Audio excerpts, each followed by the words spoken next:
This is the Tabernacle Podcast with John Vermillion and me, Britton Bishop. What's up, John? You're back is I'm what's back. up. It feels like you should be doing the intros now, and I'm just a guest. Yeah, you've been gone for a hot second. Yeah. But that's okay. Though. You've been doing the Lord's work. Absolutely. And, yeah, it's been cool. Traveling, speaking, getting to do that stuff. So you feel like I should be doing the intro. Listening to you two, I'm feeling left out.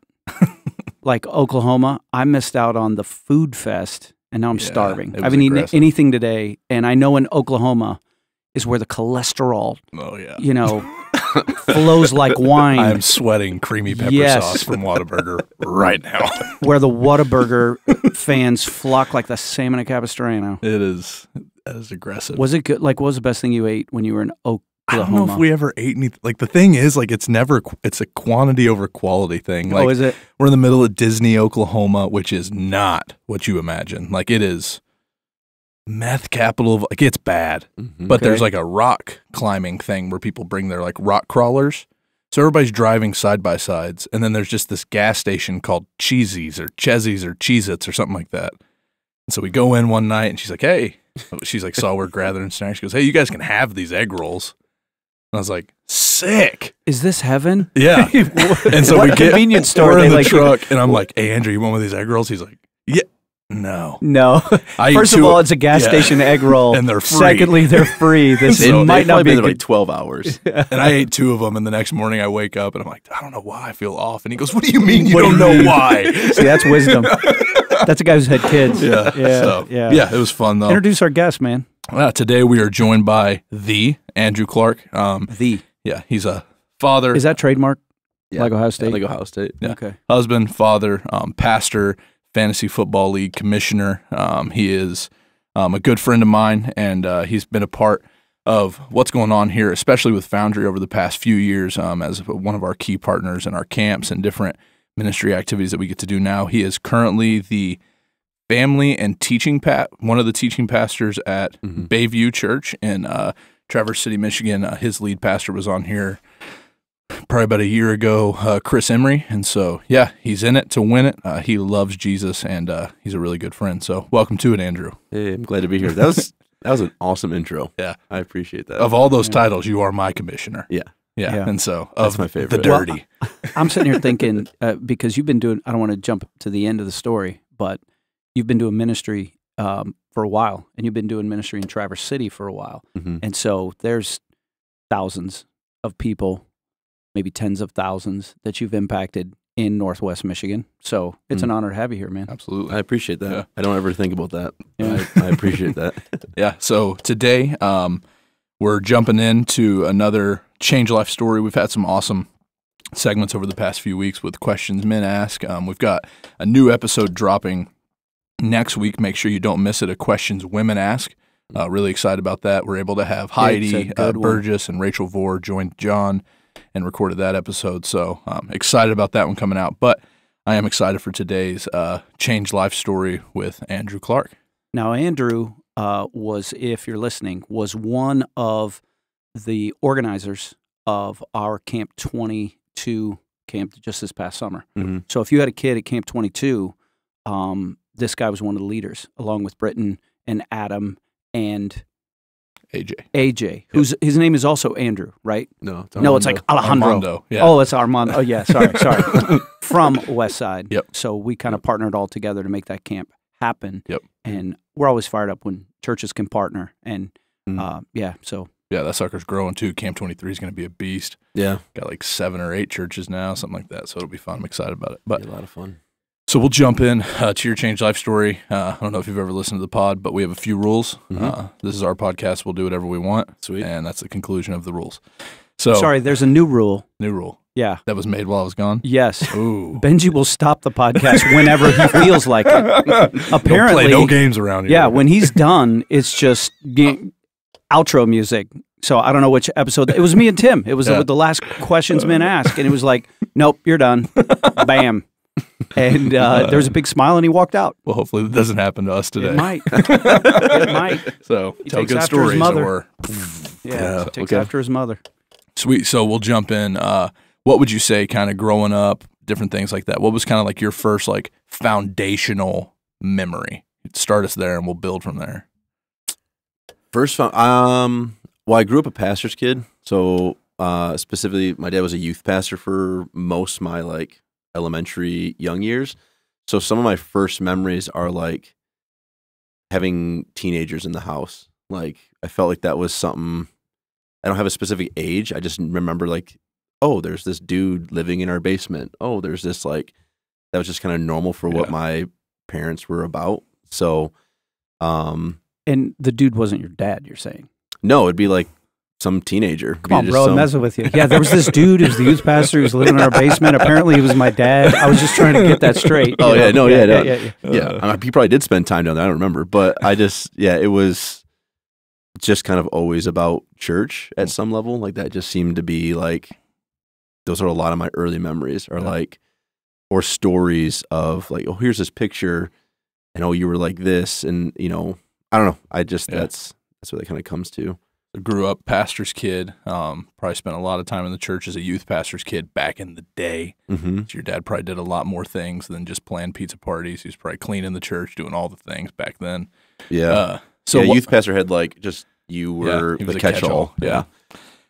So you were running the podcast, playing a lot of golf, spending time in Oklahoma. Yeah. Yeah, that's the catch-all around here. Yeah. I need to be known. My golf has gone down drastically since you being missed married. the golf outing. Your face was on the poster. Sorry, this is about Andrew. My bad. I love it. Sorry, Tab family. It's because it was cold. I was actually here. No, I'm just kidding. So what did that like? So growing up in the church, being a pastor's kid and stuff like that, early on, was it something that like you were excited about, or was it like, oh crap, we got to go to church again? What was that kind of growing up? What did that look like? I didn't think about it. Like, honestly, like, I don't have any, like, I never felt like I had to be there. I think just because we were there, like, our first home was the church parsonage, which was, like, was actually at Bayview. It was the blue parsonage that, like, it was in the parking lot of the church. So, like, my backyard was the church. And so, like, just to go spend time, they had morning church, evening church. So I remember being a kid being like, why are we back over here? So I'm hanging out in the balcony. Like, I just have a lot of those, like, that's just what we did.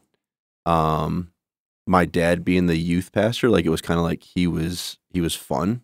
So that was always cool. But I think it wasn't until like maybe a little older when I realized like, oh, like there's like a weird stigma attached to like being a pastor's kid, or like I'm either supposed to like Bible thump and have the Bible memorized and like came out the womb singing Amazing Grace, or like I'm a cocaine addict. Like let's like like that's like it's one of the two. There was like two norms. Wow. Neither one of those are what I'm dreaming for our producer over there in the corner. And I don't know if that was like that's old church or like stigma. that was like that cultural state. Like I was supposed to like suit and tie was my normal uniform. Like that's you know what I'm thinking. Like that's I remember in elementary school starting to pick up on like the nuances of what it meant to be like a child of a pastor, essentially, like in this, and I think for me, being the oldest in my family, like of like 4 siblings or 3 siblings, the oldest of 4 kids, it was like I felt the unspoken pressure of like having to be good at least, like don't get dad in trouble, like, and I don't ever remember being told that, but it was just like I felt that of you like just knew it, you just knew it instinctively. Yeah, I can relate to that. Yeah, that was. My worst fear as I grew up was, or not my worst fear, but it was like, I always knew I represented him. Mm-hmm. And so there was this, I just don't want to let dad down. Yeah. So similar to that. Yeah. And like, I don't ever remember being told. I remember being like sat down and been like, hey, you're going to get, be good. It was just like the old ladies coming up and pinching the cheeks and like, just like everyone was just so much older and so much more like, old is the only word to keep coming to mind. So like it was just like they smelled old. Yeah, I think I understood respect. I think I understood like what it meant to like, to your point, like I represent my father, and so I have a lot of weird memories attached to like different moments in my life where like I wasn't like respectful, and I think now I've like looking back like how that really shaped like personality and life choices and decisions I made based on the fact that I was a pastor's kid. Yeah. How did that impact like it's like you grow up in the church, you're hearing the Bible all the time, you're hearing about God and Jesus and all of this stuff is going on. What was kind of like your view of that aspect of like for the lack of a better term, like religion, like we're going to church, like is this just a thing we do because that's what Dad does? When did it become like real for you of like, man, this is something like I'm in, it's not just like a obligation of mine? Faith, I don't doubt, like, you know, being in Sunday school at 6 years old and like praying the prayer and kind of going through like that experience. I don't doubt that was like a real, like, that I was understanding, like, oh, this is who God is, like, this is what he's about. I think, honestly, it wasn't until I was a teenager, probably 16, 17, where like the classic, like the recommitment, like it really was like real. But again, I never thought about church being weird. Like I guess I just never, like, because it was just part of what my family did. And like early on, like the homes we lived in were because the church gave them to us, like church parsonage. So like I just always associated, like, at least like we're being taken care of with the church. So it never weirded me out of like, we have to be here. We have, like, it was just part of life, I guess. That's how I would say it. Yeah. So as you like continue into like getting out of elementary, middle school, like you're cognitively making decisions for yourself and stuff, but you're saying it became real 16 to 17. So what did that like middle ground look like for you between those two bases? Was there like a performance-based thing? Was it like, I'm just going to put this thing on, whatever? I don't know. Were you a good kid or were you a hellraiser? Yeah, I'm baiting you in because I heard the sermon you just delivered that melted paint off walls as my little sister gave her life to Christ. So it's like, but unpack some of that like stuff that was going on in the middle there. It's weird. So as like elementary, early middle school, like I had the nickname when I was real young of like Hurricane Andrew because I was born 1990, so 90s kid. And like Hurricane Andrew was right there around like 92. And it was like, so one of my early associations with like the whole like being good, respect, like not causing issue was knowing as like early on, I was wild. Like I was all over the place. I was like that. And so I think as I hit elementary school, the first time I really felt like I disappointed my parents was getting like a teacher's assistant calling a parent meeting and bringing my parents in and like basically just saying like, yo, he won't stop talking. Like he won't stop. We need help. Man, come on. First fist bump of the day. And then I just Johnny remember shares everything he knows. Yeah, he just. But I remember like as a kid being like, really, like as a grown man, like you're like upset. Like it was looking back, it was like, bro, really? Like you were upset that I talked a bunch. I think now being like working with students, you kind of see the kids just talk, or having kids, or like your kids just talk. But it was just like there was a sense, like I talk to my wife often, like there's like those, that was like a core memory of mine of like that is almost like shaped who I am now. Yeah, because now you're much more of like a process, like listen, you don't talk a ton in group settings. And I was like, yeah, that's because like some of those early things were like, you know, so talking to you, Britton, it's like I have students in our student ministry who talk and are wild and have a lot of energy, and I'm like telling my leaders and volunteers, I'm like, do not quench that fire. They're the one bringing students because they're on fire for this. Let that energy ride. Like that's so good. But because I think as a child, like growing up in the church, spending time, you know, stoicism, maybe like that idea of like you're supposed to be reverent and you're supposed to be quiet during the service and all that, and then but having that underlying like being told, you talk too much, you are too loud, like you do too much, like that was such a clash for me. So I think in elementary, I don't have a lot of memories of church. 6th grade is when my dad planted the church that he would be the lead pastor at, West Side, for a while. So I remember as like a 6th grader, like, again, the church up to this point had kind of always provided, and now he's going out on his own. So like as a 6th grader, I sat in our living room. My parents gave us like a chocolate cake, and they're like, hey, Dad's going to go out. We're going to plant this church. He's not going to have a job. And I bawled. I cried my eyes out because I was so afraid that we were going to be bankrupt, that we were going to be homeless, that we were going to be like, this is the stupidest idea you ever had. Like I was really torn up about it because I'm like, but we're okay. Like we're taken care of and all that. So that's probably my, that's a core memory of mine too, of just like probably that middle school. So didn't really have a student ministry. It was like 6 of us because my dad was planning a church, and so it was like You related to 3 of them. yeah, I wasn't related to any of them. I was the youngest one in 6th grade, okay. and there was like 5 other kids that were like high schoolers. So I'm the 6th grader running around with like juniors and seniors in high school, and like one became like my good friend really quick, and then it turns out like he was messing with drugs. But again, I'm just like, I don't understand that lifestyle like as a 6th grader, and so it's just like I don't know. Church at that point became way more about like just the people involved because it didn't look like anything I was used to before that. And so, yeah, I don't have like, I had some pretty traumatic injuries in like elementary school that I have a lot of memories attached to based on how, again, the church like provided or took care of us. So like, I guess that's where I go back to is like, early on, it was like the church was good because it provided. And then all of a sudden it became like, oh man, we're going to try to do this ourselves. This feels weird. What did that do like with your relationship with God and all of that? Like, did it shape like how you were viewing God, or was it always just like, He'd always just been good. Yeah. Like, it's just that weird, like, and I don't know if it's because I associated that so much with how we were taken care of. So like, oh, God must be a good father. Like, he must be a good dad. He must be good. Faith, though, I don't think, even as a pastor, faith wasn't on my mind of like, oh, that's what this is. Gotcha. That probably wasn't until 16, 17 when I was like, oh, so like my parents stepped out in faith. You know, like they actually like took the step to do this. Oh, like when this happened or that happened, their response was this because of their faith. Like, I don't genuinely think faith and like actual relationship and what all that meant really became a thing until probably 16, 17. Yeah. So how did that, like, how did that come about?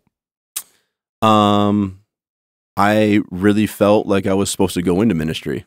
Like I really, really felt like, oh man, like I'm seeing what this is. Like by now, like, you know, Westside as a church was like growing, it was doing its thing. Like our student ministry actually had students in it. Like so I felt like I was in like good community, like playing sports, playing basketball, like didn't want to go to the parties. I wanted to do stuff that the youth group was doing. And like, so church, like again, was becoming like, I was really accepted. Like I could be myself. Yeah. Which don't let his height fool you. Bro's a hooper.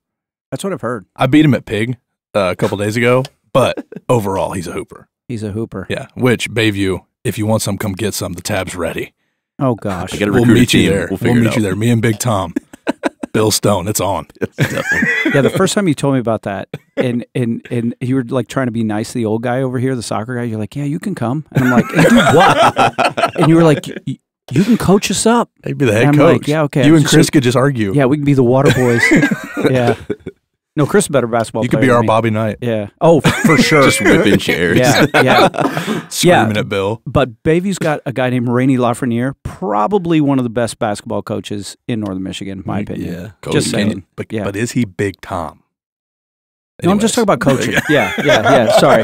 We just went on a random thing. If you want some, come get some. Yeah. That's what this comes down to. See what I can figure out. So, like, what high school did you go to in TC? Traverse City West. Yeah, so I didn't realize, I guess I should have, that you're a total, like, Traverse City guy, like born and raised.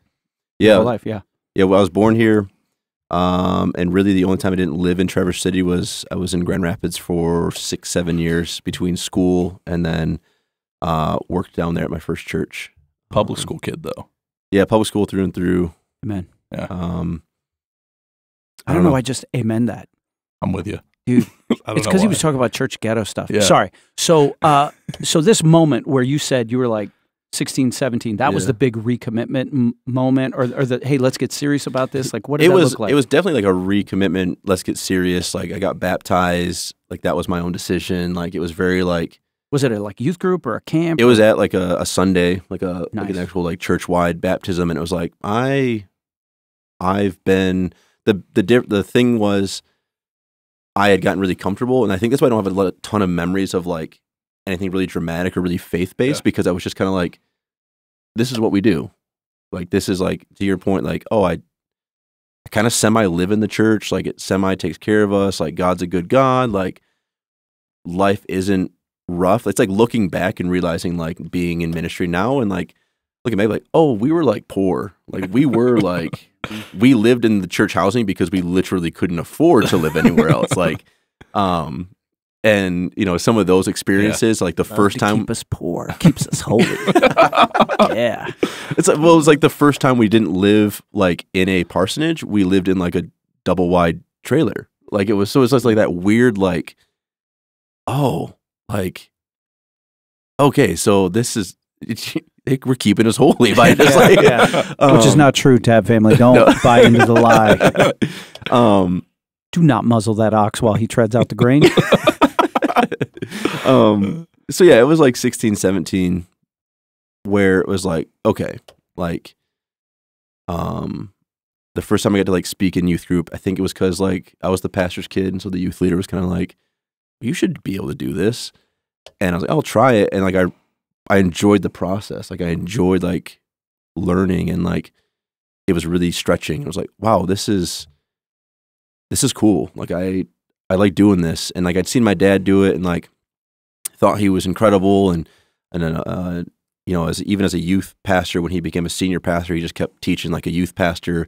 That was his mentality. He's like a great speaker. I've heard him speak. He's like, you guys are just you're just older kids. Like, so here, I'm just gonna keep. And so,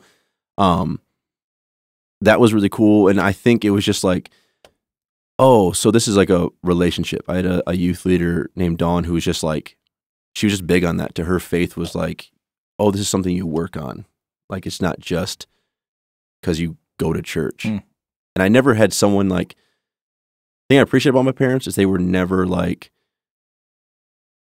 they always wanted us to love Jesus, but it was never, I didn't become the Bible thumper because it just wasn't, that's what they weren't about, I guess is how I would say it. They were about people. That's why some of my earliest memories are kids, students living with us, because as you get older, find out like, oh yeah, that kid got kicked out of their home, so they came and lived with us. Yeah. Like, oh, that kid just needed 2 weeks, you know, parents were having issues, came and lived with us. And it was like, okay, so it was always about people. And I was able to then associate that with Jesus and like the way he treated and loved people and interacted with people was like about people first. And so it really was like, oh, okay, so this is real now.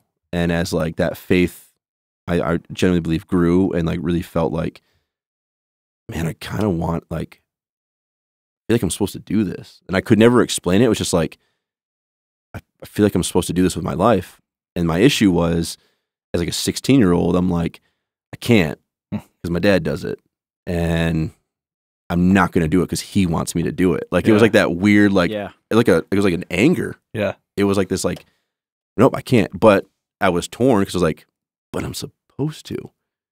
And so it wasn't until like the one rule I had in our youth group with our leader was like, my dad can't come to anything. I was like, we go to camps, we go to whatever, like, I don't want him showing up. Like, cause I just want to be me. And which is a huge part of like who I am of like, oh, I think always that struggle of like, just want to be me. Like, I want to be Andrew first. And so when we got to this camp and the guy speaking that week, he was just talking about taking our faith serious and just a lot of like the classic stuff like that. And my dad showed up, didn't tell Don, our leader, that he was going to be there. Just showed up, and I was pissed. I was so mad. And him and I ended up going and sitting down, and I was just like, felt like I needed to like let him know that I was struggling because I felt something, but like couldn't, and it was because of him. And so literally, I sat in a chair like you and I are sitting across like this, and I was like, "Hey, Dad, I'm supposed to be a pastor." And he's like, "Oh, awesome." I was like, I'm not going to though. He's like, okay. And I was like, yeah, because you want me to be one. And he's like, no, like, I don't want this for you. Like, he was like, that's not what. See where we live. Yeah, he's like, I don't want that for you. And I was like, but I'm supposed to go do it. I'm supposed to go into ministry. He goes, awesome. I was like, but I can't do it. And he's like, literally, like him sitting there kind of grinning and me just yelling. Yeah. For probably 5-6 minutes, I just kept going back and forth of just like with yourself. Basically, I was conversating with myself. Yeah. And he stopped me and he's like, hey. He's like, you go do whatever you feel like you're supposed to do. He's like, you can go be an astronaut. You can go be a barista. You can go whatever. He's like, as long as you love Jesus, he's like, you know, your mom and I, like, we're always going to be there for you. But this idea of you being a minister, you being a pastor, like that's not what this is about. I was like, well, I feel like I'm really supposed to do this with my life. And he's like, incredible. Yeah. And it was like that conversation was just like, boom. Yeah, that's cool. Like the weight just like lifted off like this. Yeah. So as that faith became real now and you're becoming more aware of like the people around you, your relationships, what did like that shaping with like your personal relationship with like Jesus? Was it built on like that like very relational aspect? Was it still kind of like a church thing, or like what did that look like? Like how did that begin to like come to like fruition or shape out?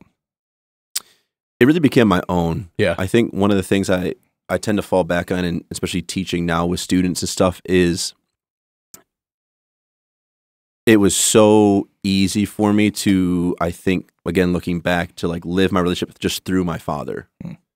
So very much like the triangular relationship, which is, I think, for a lot of us is like pretty normal. Like, oh, grandma goes to church and grandma prays for us and we go on Easter, so we're good. Right. Like that tends to be like pretty normal, I think, response to church and relationship with Christ. And so for me, it was like in that moment of like, okay, I have to actually like this, whatever my dad does, whatever my mom does, whatever they do has nothing to do with my relationship with God.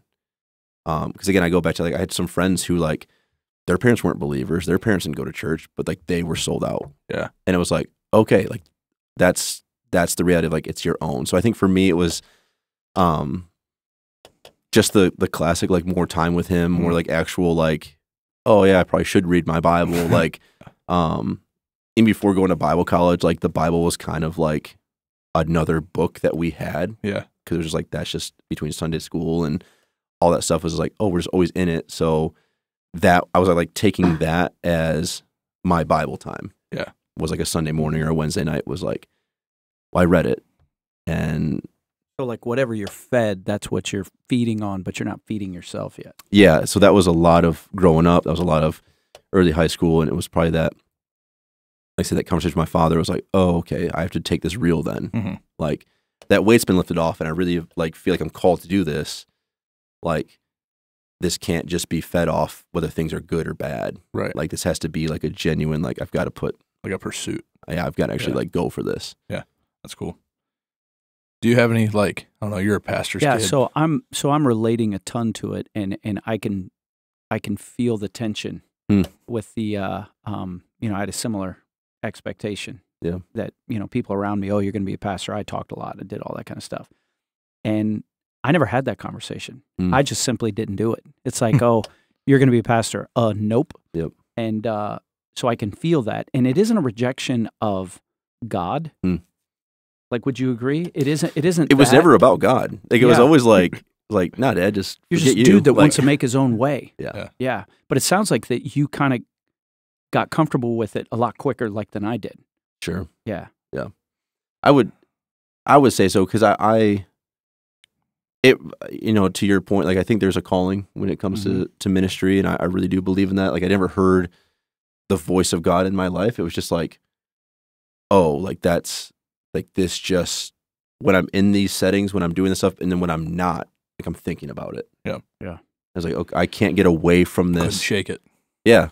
And even like using my, like it just got directed to, oh, it's because of my dad or because it's all I know. Because that was a big thing. I was like, oh, this is what I know. Right. So this I would be can easy. relate to that. Yeah. And it was like, am I a Christian just because this is how I was raised? Am I thinking ministry because I can relate to, we had similar backgrounds being pastors' kids, but also the same denomination that you were in before your father planted Westside, which was non-denom, just like the Tab is.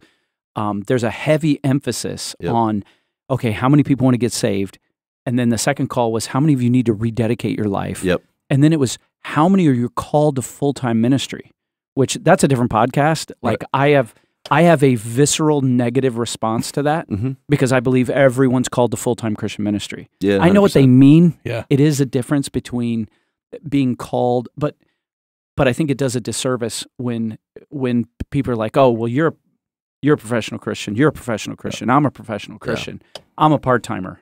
I'm more of an attender. You know? Yeah. And so I think that's what I was what I was pushing against. Mm. But it sounds like it was more resolved in your mind, and maybe it's because your father became non-denom quicker than I did. Yeah, probably. Yeah. Yeah. Yeah. Yeah, it's that whole thing too, like the old, like I think we said it on here not too long ago, but it's like if you can do anything else but be a pastor, then do it. Sure. Right. But Yeah. I mean, I know you well enough to know that you have the same shortcomings that John and I do, where it's like this is kind of just my thing. Like Andrew's not good with his hands either. Yeah. He's a part of the squad. It's Yeah, like, he's we're good. really good helpers. Good. Like, We're really good. But I can lift stuff. yeah, Yeah. I'm not real good with numbers. right. Yeah, $21,000 over budget. No. You're good. You're good. You're good. But yeah, so it's just like that whole thing of like I just continually find myself here. This is what I want to do. This is who I like. This is kind of developing. But like, was there? So when was it like, man? Like I want to go to Bible school. Like I'm full in, doing what it takes to see this through. Probably when I was a senior. Yeah. I think there was, it was like the reality was setting in of like, okay, basketball is not going to be forever. I was 17, 18, so it's like, okay, I do want to get out of Traverse City. Like 5'8" basketball wasn't forever, huh? Yeah. I'm just. So you're 5'8"? 5'9", come on. Okay. So he's a 5'9" white guy. Sorry, Really? Come on, bro. It was that like, I think- drives. He's not even a shooter. He's not even a shooter.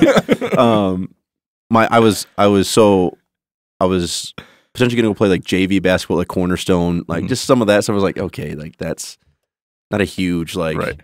Do I want to pursue that? And I was in a relationship, and that was one of those like, okay, at 18, like she's a little older. I was like, okay, is this going to be like long term? So what does that mean? So if anything, I whittled down college very quickly to like Grand Rapids or like at least like here in Michigan to be close. And I ended up going to Grace. Well, it's now Grace Christian University. At the time, it was Grace Bible College. There was like 180 of us total. So it was like a summer camp. It was really the vibe, which was awesome. But I've been on that campus. My daughter did a year there. Yeah, it was awesome. That is the vibe. I don't know why I didn't describe it that way.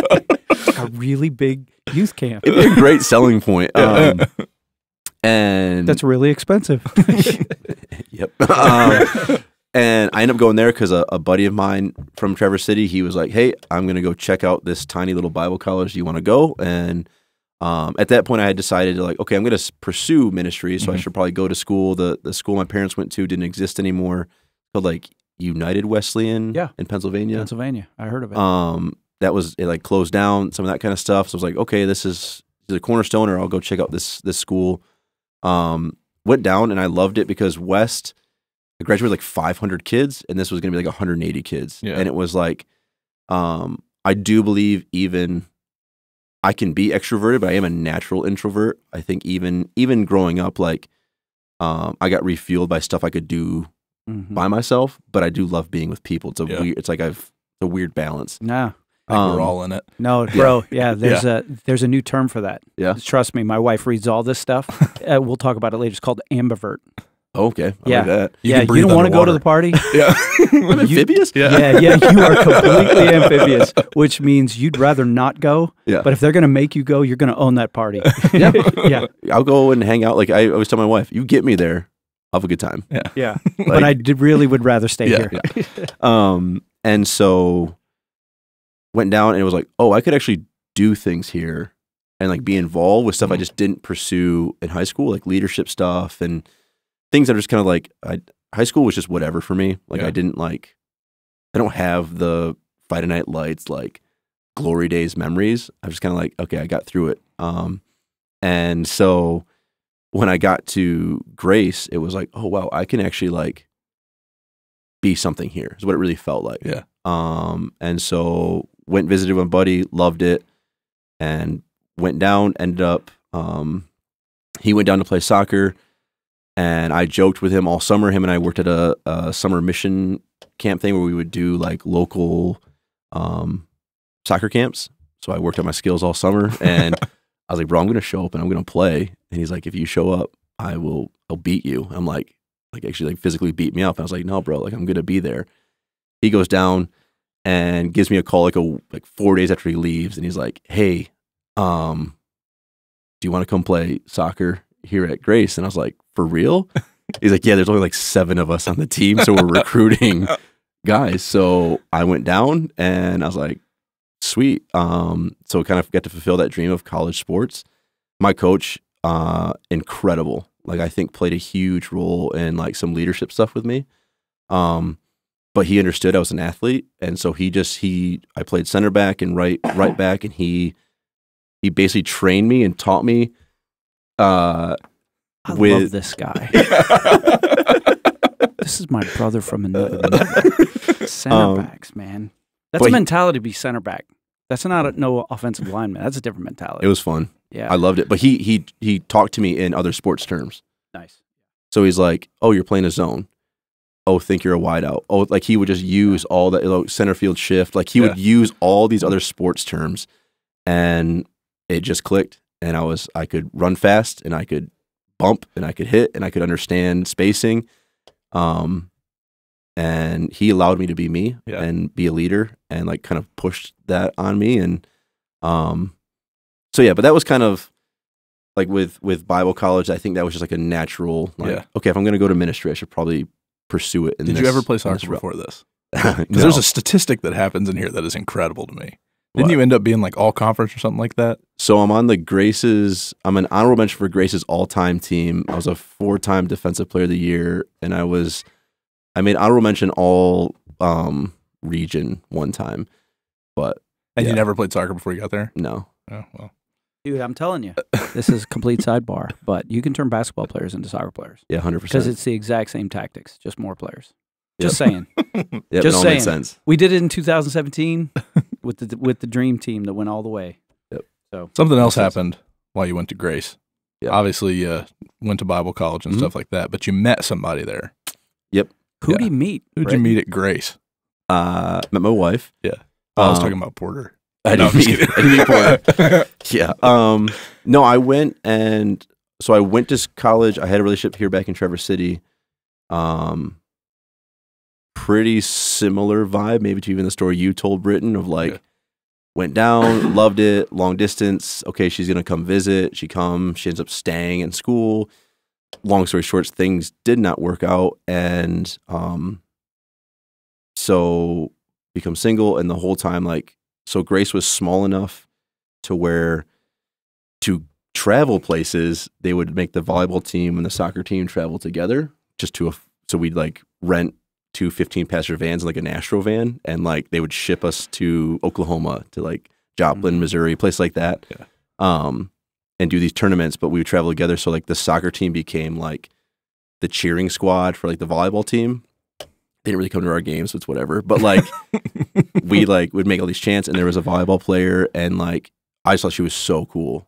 And so that was when things shifted.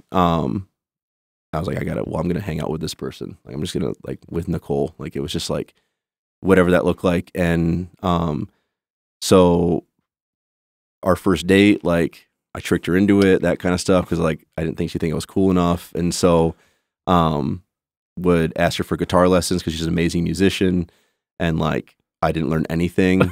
But we got to hang out, and she would play guitar. Stared into her eyes, and he said, "Hey, can you put my fingers on the strings? Yes, no, show me where." So, I bet if you go around from this way, it'll be more natural. Why do I have this image of Nicole behind him, and he's like, "Will you just hold me?" You just play it. She hates that I talk about it, but I would Grace has basically a quad, a giant grassy area with buildings surrounding it, and one of it was our dorms. And I would sit in my dorm room that faced the quad, and I would listen to music and hope she'd walk through. So stalker, very creep. But it was a genuine I'd been in other relationships, and it was a genuine truly obsession, which is probably not the best word to use, but it was I'm enthralled by her. Yeah. And Nicole's a force of nature.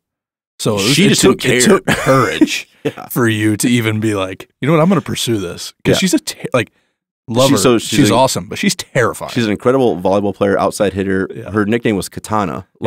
Literal, she's from Japan, so there's some of that tied to it. But vicious competitor, all that kind of stuff. And I was just man, she's awesome. It was just I have to be around that. And so Was she a military kid or a missionary yeah, kid? military. Yeah. So yeah, she grew up all over, but spent 12 years in Okinawa, Japan, and then North Carolina. And so like just yeah, great places to hopefully we go to North Carolina all the time, want to visit Japan sometime, but So when was the moment where you're like, I'm gonna seal the deal right here? I made her well so she was going to California for a friend's wedding, and I invited her to the prayer room there at Grace. So Bible colleges. Oh my gosh. Hey. Where is this? So Bible colleges have a thing called a prayer room, The which Lord spoke to me. yeah. My daughter told me that this is prevalent at Grace, right? The dudes that are like, the Lord told me we'd be together in we the go. prayer room. You go share. Sorry, You go man. share testimonies. Is what you do. Yeah. Then things are like, oh crap, this is going fast. Exactly. So I invited her to the prayer room. I was like, hey, let me pray for you before you go. But like again, I'm just super awkward. Like tell a story. Like I hugged her, like or like reached out and like touched her from like 4 feet away, like just the fingertips. Like This kind of hug. like prayed. Like I say amen. I go to hug her. And it is like the Jesus in the middle. Like just like shoulder taps. I think she leaves the room because I turn around because I'm just like so embarrassed. But I do like a thumbs up, like celebration. Like I just touched her. Like this is awesome. And like she's still in the room. And she's just like, This is like Dumb and Dumber. I love it. She's just like, You're oh. telling me there's a chance. She's like, okay. And then she left. And when she came back from California, I'd made her a mixtape, mix CD. This gets even better. And I didn't tell you I made a this. mixtape. I loved you. Come on. What song was on there? I don't know. So many songs. But we sat. Were they all worship songs? Please tell me they weren't all worship songs. They're not worship Okay, all right. Because the podcast was, Benji was going to go, Yeah, podcast over. No It's worship just songs. oceans. Yeah. The whole mixtape. just 5 different Oceans versions. Spanish oceans.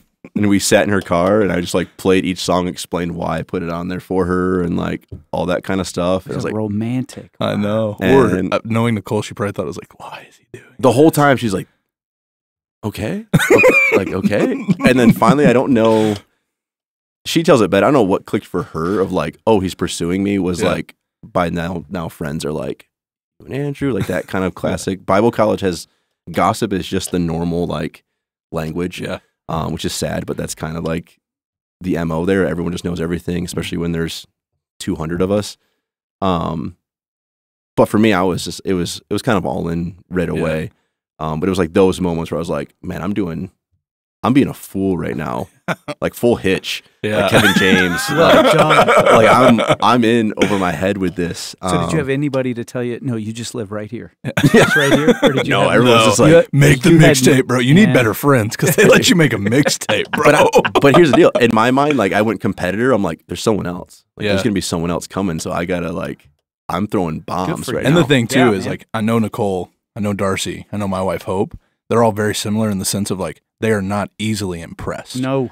And so it's like No. you're just shooting shots and they're just Oh. like, what are you doing? Yeah. Like what are you doing? Say the words, Yes. man. Yeah. So I told her I loved her like Oh no. instantaneously. Like I don't remember when she said it. I was like, you don't have to say it. Just know that I love you. Like, so I wasn't over my head. But, so yeah, But it worked.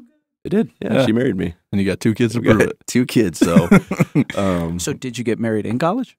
so we graduated and got married that summer. What was her like field of study? Just a general college degree, but in Bible college at Grace, because I was studying student ministry at the time, and they hadn't revamped the program yet. She actually took more theology classes and Bible classes than I did. Wow. Yeah. I took like a junior high class where we played games and ate snacks, and she was like in And this is how you set up pizza boxes. straight up. And they've revamped the program Yeah. right now. Like I'm a big fan of Grace. It's my alma mater. Like Yeah. it's a whole different process and legit. But like the joke of like pizza Mountain Dew guys, Yeah. like that's what Grace was like. It felt like that's what they were trying to kick out. Yeah. But like Mark Carroll, who's down there, Dr. Mark Carroll, like those guys, like he was at Kentwood Community Church Yeah. for a while, like incredible Yeah. wealth of knowledge. And it was like almost one of those like, man, this will be better one day. There will be, it was like almost like there was my class felt like that group of like, we're not going to be the flame outs of student ministry, and it was like he poured a lot into us, and that program's now like it's a pretty awesome program. Yeah.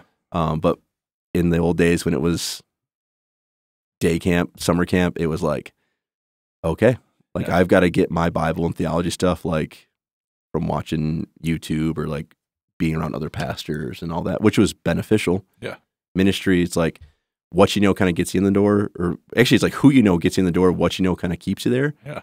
But so much of ministry is like learned on the job. Yep. Oh, 100%. And it was like, oh, they didn't teach us that. Like, I remember being first church I was at is like, I'm there less than like 6 months, and I got a parent coming up, and she's like, hey, do you think my dad's gonna go to hell? And I'm like, what do you mean? And it was like, you're a parent, like you're an adult, like I'm just hanging out with your kids, like. But it clicked of like, oh, this is what I was praying for. What I felt like I was called to do is be a pastor. Yeah. And being a pastor is not just directed towards one singular group of people. Yeah. So very quickly my eyes were open of like, okay, like I'm in this. Yeah. So you go through Bible college, kind of school of hard knocks it a little bit, marry Nicole, stick in Grand Rapids. yes, we stayed in Grand Rapids. I worked at a church called Grace Bible Fellowship in Jenison. Mm. So the Bible Belt down there is Jenison, Hudsonville, Granville. Yeah. There's a church a mile to our right, a mile to our left. Like it was just kind of like that's the GR area. Yeah. But as a young couple, like Grand Rapids was a really cool place to be. First, she got to work at Grace for another year, which was really interesting to like be on campus still, but not go to school. And so she was like a RD for a while. And then we moved into a college classmate's attic for a year because I was making like maybe 12 grand at my first church job. Like that was, and I was full time. So like we super holy. Yeah, we understood Obamacare. I'm like, okay, that's like okay, we need this. Like so, and this dude who went to Grace with us hadn't graduated yet. He was kind of getting associates, and then he'd go back and start over. And he had this house that basically, when he graduated high school, his dad bought this home, put him in there with a couple of roommates. They just kind of paid him back, and so he never got to live on campus. And there's a whole bunch of the story. Like for me, like I think I said it earlier, like I've never heard like an audible voice from God, but I pay attention to rhythm patterns. I think there's something to like, oh, why does Britton's name keep coming up?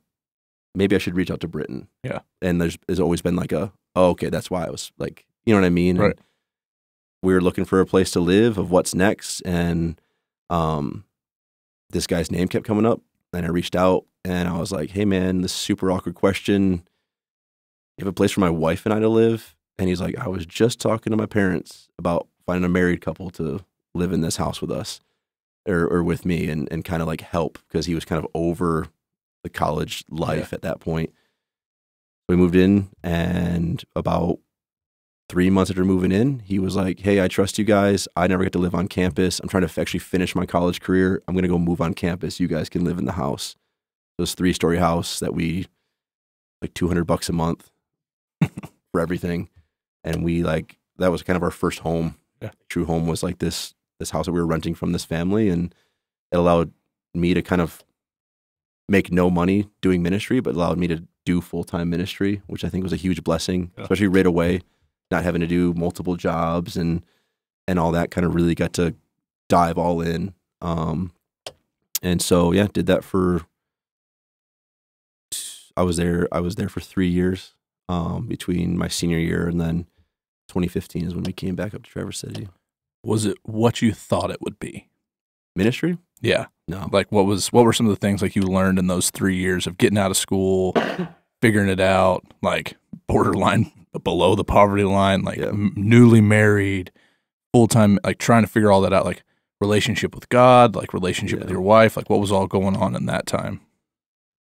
I don't think they didn't mean to do it, but I never saw my parents' relationship and how that was like where God fit. And I say that not as in like they weren't like a Christian couple. I just didn't see them like pray together. I didn't see them read their Bibles together. I know they did a lot of that stuff kind of privately, like they were private in that sense. We would do like the classic devotionals as kids and some of that stuff. So when I got married, it was like, oh, what does it actually mean to be like head of the household, like spiritual leader to my wife?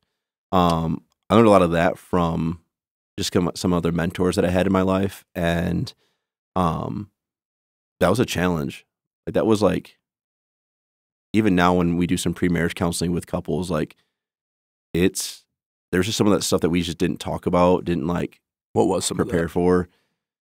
You don't have to, but for the people We didn't talk about like, what does it mean to make decisions as a couple? Like, what does it actually mean to like, to have holidays? Like, no one used the language. I understood the language of two become one. Yeah. But I didn't understand like what that actually meant of like, oh, like I'm pretty selfish. Still am kind of selfish. Same. And I now can't just do what I want. And I didn't have like, my parents were very much like, my dad was the obvious kind of like, he was the one in charge, not like authoritative, just like leader of the household. And my mom was like this incredible servant's heart, an incredible like mother, and just kind of like, she raised us kids and we went to church, and it was kind of just like, we just followed and just went. And so to be in a space where it's like, oh, like I have responsibility, and like some of that stuff was just like, that was eye-opening. That was like, we didn't have a lot of fights in those first couple of years, but we had a lot of just like conversations. Your eyes went said by a man who knows his wife's going to listen to this podcast. But it was like, she is a leader in her own right. Like a very good leader. And I have a lot of respect for people in leadership. Right. And that is something I picked up as a kid in the church of like, you respect those in leadership. And so that was interesting to be in a space where it's like, I want to do things. We're just supposed to do this, but I also really respect what you have to say. Yeah. It's funny. We had a lot of conversations where it's like stuff that now look back, it's like huge now to be able to share with other couples of like, you should talk about what you're going to do for the holidays. You should put yourselves first. Like, it's okay in the sense of like, yes, mom and dad have these desires for you guys. On both sides. On both sides. But like, if it works better for you guys to do Christmas morning yourselves, that's okay. Yeah. Like, you guys are big boys, big girls now. Like, that two become one is like, you become your own family. And we had to process a lot of that out in those early days, and luckily some of the stuff that can be really, I think, a tension point for couples, like housing and like jobs and like that, like by God's blessing weren't a stressor per se. So we could kind of be all in on the ministry side, both of us together, and then the back end, it was just kind of like, yeah, is it fun living in this dude's attic? Like, no, but it would be a whole lot. It could be a whole lot worse. Yeah. What I'm curious, just because I know my story and I know like my experience of first getting into ministry, spiritually, what was that like time like for you? Like, I don't want to answer my own question because I don't want to, but like for you, like spiritually, like relationship with Jesus, like getting into ministry, like what did that look like for you? Because I remember my story, like and stuff like that. So I'm just curious, like as a young dude getting into it. This actually, like, I became super heady. Like, I left Bible college with so much knowledge that, like, I really fell into, and I don't even think I meant to, what I would call religion. Like, I really fell into this place of, like, we listen to worship songs. I couldn't worship because I'd be like, is this biblical? Yeah. Like, is this, like, what are they trying to say here? Yeah. And I was like, I wouldn't say that out loud to people, but, like, personally, I was, like, really torn because I'm like, why can I not just be present? And so much of my faith up to that point had been so based around A, from what I'd seen, B, from my college experience, and just like some of the like the opportunities I had in leadership and to do ministry on campus and all that had been so relational. And I had attached that to God at this point of like, this is a relationship that by the time I graduated and some of the church I was working in, and just there's a lot of like do, right, wrong, a lot of that kind of stuff, that I was just like, I was really heady. I was like, so I don't think anything like faltered. Like, I don't think anything fell away. Like, there was none of that. It was just like, I am processing everything. Yeah. And that definitely hindered even my like spiritual leadership, I think, with my wife, Nicole, of just like, well, this has to be right. Like, I have to say the right thing. I can't just speak from the heart. Can't just speak from experience. Like, it has to be like, what does the text say? What does it? And so like, I would get so in my head. What's the hermeneutic here? Yeah, exactly. Yeah. So in my head that I wouldn't say anything. Oh. And I think I left college and I'd battled the whole Bible's a textbook. Bible college, like, you take it every class. Like, it's just what you use for, like, I'd battled that, realized like, okay, I got to like take this serious. Yeah. But then it fell into like a manual, and not like the kind where we talk about like, you should go to scripture for your life. You should dictate your life of what God wants for you. But it was like, oh, I have an answer for that. And I would flip through, and it wouldn't be like, hey, let's actually talk real. Yeah. It was like, this is what it says. Here's the chapter. Here's the verse. Yeah, and it took a lot of the relation, the emotion, the realness out of it. And that was those first couple of years. I was very, even when I first came to Traverse City, I was very like in my head. Yeah, I know for me, I don't know if you guys can relate to this, and I think this is worth saying because I think there's people out there that maybe you're not in full-time ministry, but you serve in a ministry, you're plugged into a church or something like that. But for me, when I first started out, like it became Jesus. Like, the things I were doing became my Jesus, and it was no longer about like the vertical relationship that I had, but it was about all the things I was doing and getting to do and getting paid to do, that I lost sight quickly of why I was doing it. And so that's why I was just curious. I don't know if either one of you, because there's people that serve in both our churches that their Jesus has became their thing rather than their Lord and their Savior. Yeah. Well, so it's a trap for all of us. Yeah. It's not just those that, are leading a ministry somehow. It's for Christians in general. It becomes, well, I was at church, so that becomes my Jesus. I was at Fight Club, that's my Jesus. For me, 100%, I'm preaching every weekend, and that becomes, well, look at all I'm doing. Well, Jesus had some choice words for, in Matthew 25, for those of us, look at all the stuff I've done for you. And it's like, yeah, but I didn't know you. Yeah. And that's haunting to think about. It is. Yeah, I was at a night of worship when we first came to Traverse City, and I was just sat up in the balcony, and I was just like, I didn't worship a single time. And I was like, what is wrong with me? Like, I was just, and like Nicole and I remember just talking. So you transition back to Traverse City. Yeah, so 2015, I was hired to be the senior high youth pastor at Westside. And so we moved back, and one of the first things, we had this night of worship, and super cool, super excited, and I was just like, I'm gonna sit up in the balcony, and I just didn't worship, and I was just thinking the whole time and like processing the whole time, and I was like, what is? I was like, what is wrong with me? Like, why am I like this? So that really sparked a lot of conversation with my wife, of just a lot of time spent when we first moved back, of just like, okay, what does our ministry actually look like? Like, what are we about as a couple and personally and whatnot, when it comes to like loving people and being there for people and making Jesus known? Like, we got to get out of our heads if that's the plan. Yeah. If that's the call. So. Got anything? Yeah. So, how weird was that working at Westside and your dad's the pastor, or was it like hand in glove? Was it weird, or was it natural? Was it like, did you feel like you're in the shadow, or was that like, hey, that was like a homecoming? It was a lot of fun to come back. One of the things I appreciated was, at least from my understanding what the hiring process was, like, I never met with my dad. It was never like side convos. It was like, I met with our board, and even from a staff perspective, there was like someone I would go to or talk to before him. So like, there's a lot of those levels kind of put in place that made it feel like he wasn't my boss.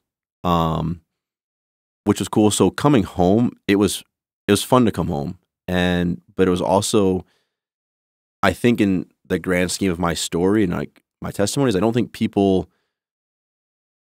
have ever understood like the sense that my wife and I actually felt to Traverse City. Hmm. Getting to come work at Westside was really cool because it brought us back to Traverse City. Gotcha. And it was like, even in kind of stuff that would happen, it was like, we felt called to Traverse City. And I never knew if that was because this is home. I never knew what that was, but like there was like a burden of like, I think I knew the people here, and I knew how faith and religion, and like, again, growing up and going to public school and having these friends who were like, oh yeah, I go to church, and then they're getting DUIs and just doing crazy stuff and being like, yeah, but do you know God? Or it's just kind of part of the culture up here to say you go to church. And so feeling a burden for that, because of the conversations then in college I would have were like the late night Facebook messages from these guys being like, hey, my life sucks right now, and I know you know God. Can we talk? And it was like, but knowing they were from Traverse City, knowing that there was like a burden for that here of real, like, relational ministry. So getting to come to Westside was awesome, because I knew obviously what the mentality was of wanting it to feel like home and wanting it to be a place that people would come and be a part of. And you didn't have to look a certain way or fit a certain mold to be a part of it. So that was a draw. But there's a genuine like draw to come do ministry in Traverse City. Yeah. So it was weird. Yeah. Like, You're a TC guy through and through, though. Yeah. It's in your blood. But it also sounds from a ministry perspective, it sounds like, at least what I'm hearing, is that you felt called to ministry not because of your father. Yeah. You felt called to Traverse City not because of your father. Yeah. You're grateful.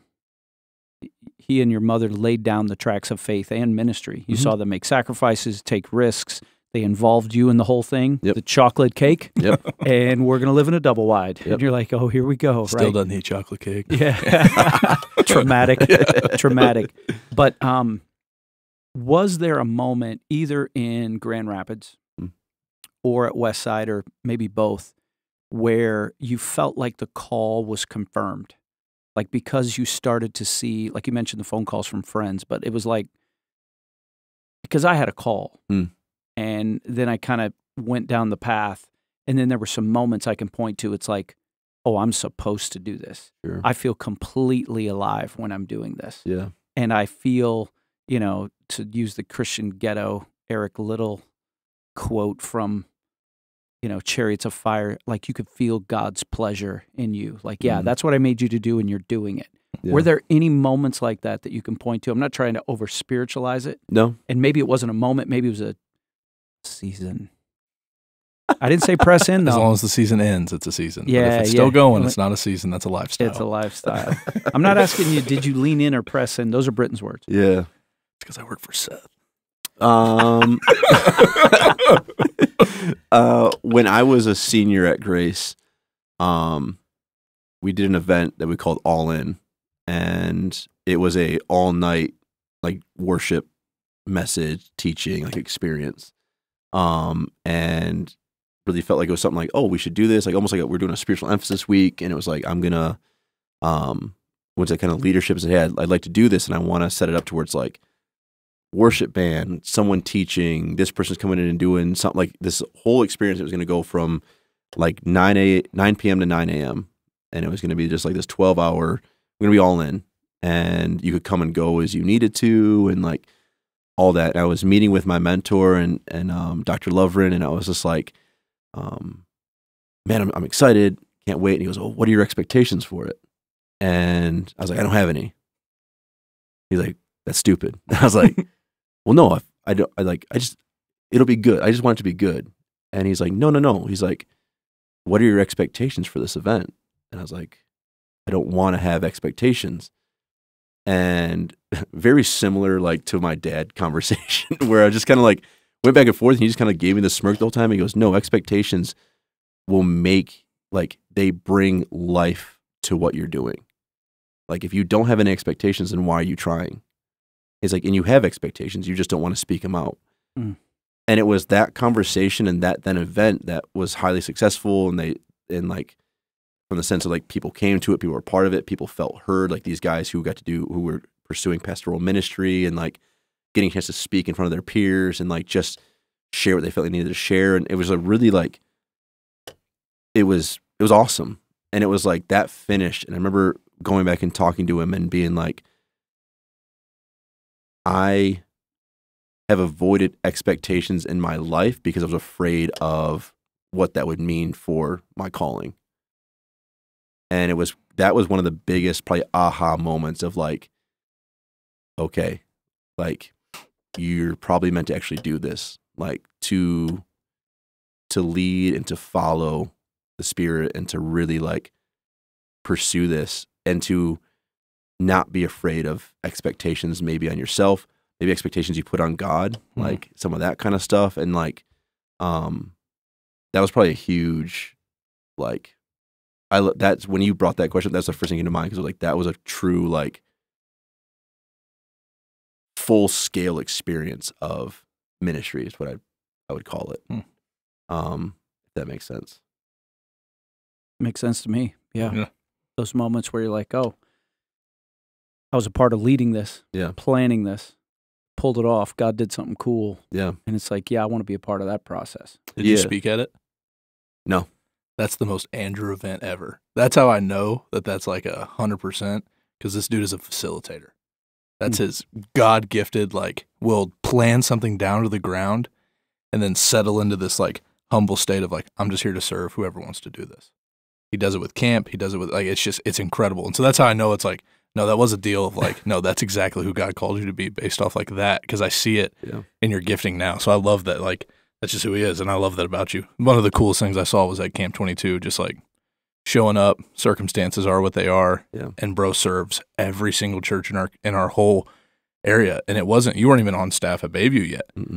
It was just out of this heart of like, no, I believe in this. I want to see this happen, and I don't care if I just come and fill up water glasses, but I want to be a part of what God is doing in the lives of this. And so, I love that. And that I knew as soon as you started talking about it, I was like, he didn't do anything but facilitate it. I know this. That's cool. No, it opened my eyes to like the people matter thing. Yeah. Like, and I don't have to have all the answers. I don't have to be the guy for God to show up. Like, and I think that's been my mentality from that point on of like, if I ever build a ministry squarely on my shoulders, then it's not about God, it's about me. And from a leadership perspective, there's nothing in leadership about that. Like if this thing fails the moment I step away, like I've missed the mark as a leader. And it was that where like I said, Dr. Lovren spoke to that word of expectation of just like, you can you should put that expectation on yourself of like, I'm going to lead, and I'm going to lead from a place of putting people first. And like, if I have to step up, I know I can step up and do what needs to be done. Right. But ultimately, like, I really see that. I see that in Jesus with his disciples. Yeah. Like, how many times he's like, all right, go do your thing. Like, go, it just, there's so much of it was like that involvement of others. Yeah. And then it's okay to have expectations of others as long as those expectations are spoken out. And like, even in a marriage. Yeah. It's like how many unspoken expectations we bring into a marriage. Right. And then we're fighting about something. And it's like, oh yeah, that's because I expected this. Well, the only loser in that conversation is you. Yeah. That's something, I don't know if it was you or Tim or a combination of both, that was the resounding thing that Hope and I took out of marriage counseling was uncommunicated expectations lead to resentment. Yeah.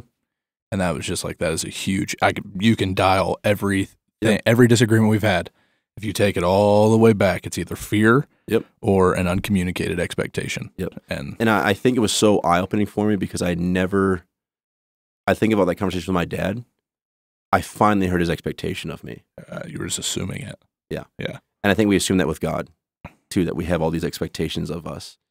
And I think we're called first to like love him. Yeah. And bring glory to him and use our lives for that. Unpack that a little bit more. Why are you laughing? Because I knew you were going to say something. But that breakdown, that's a moment. Unpacking? Break that down. Apparently that's a suitcase and Britton wants to look inside. Break that down like what you just said of like how we take that to God. I think that's something worth. I just think so when I think about me being so head and so knowledge focused, it's this desire to have the answers to what I think is to appease him, truly to appease man, to make man happy. That I know. But I know for me, like a lot of it at least was directed towards God. Of like, if I do the right thing, I'm respectful. If I treat my wife right, if I kind of just do what's necessary, well, I can't make him mad then.